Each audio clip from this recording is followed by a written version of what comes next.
Over the holiday period, I started a new project in the fish barn. This may turn into a longer term project and may grow in scope as the year progresses. The initial goal is to move the tanks from the middle of the upstairs portion of the barn and open up some space in the middle. The first part of this project was to create the stand that you see now and move 5 29-gallon tanks onto this stand. So let's take a look at these 29-gallon tanks and talk about the fish that inhabit them.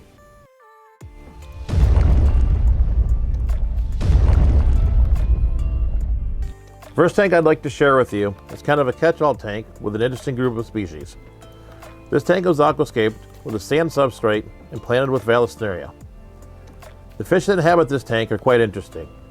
You'll find my school of Cyprichromis microlepidotus that I purchased at the auction in November of 2022.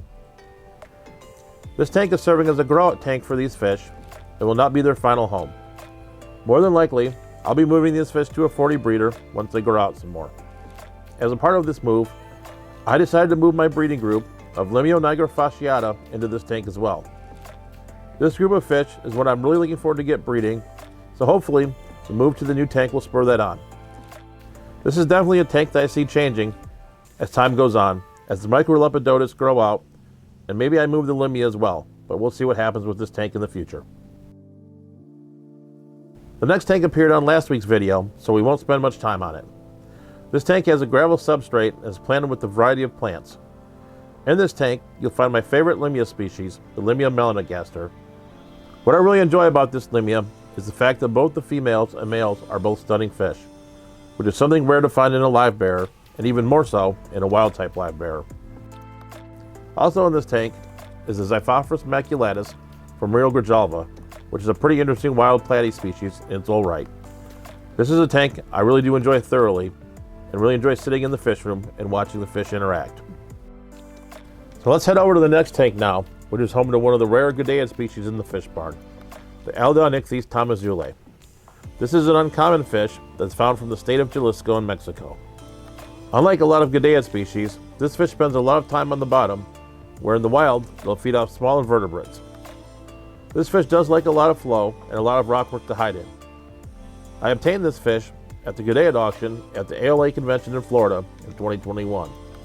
I've really not had success breeding this fish, but I'll probably have to remove the females once they are gravid, since they are notorious fry eaters. Hopefully I can get these fish breeding in the coming months, and we can see some fry and get this species going. The fish in this next species is one that I'm proud to have, and that's a Xenotoca Eiseni from Nayarit.